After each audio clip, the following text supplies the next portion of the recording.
In 1950, the Park Authority was created by the Fairfax County Board of Supervisors to procure, develop, and maintain lands for the benefit of the residents of Fairfax County. Today we are in Aiken Park. It is the first park. It was donated to the Park Authority in 1951 by Leroy Aiken. It's 14 and a half acres. We have ball fields, there's tennis courts, there are volleyball courts, and lots of trails. Over the years, the Aiken family donated another 90 acres, and it's part of Accotink Stream Valley. There have been other donations over the years.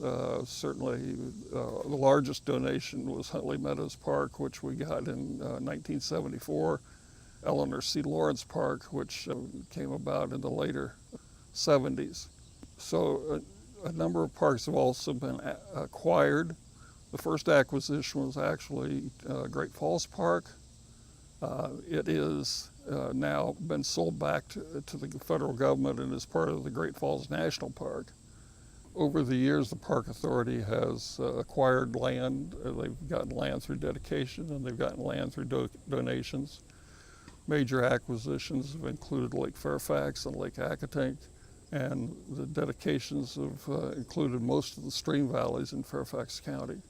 Today, the Park Authority has 23,359 acres, and that's 427 parks.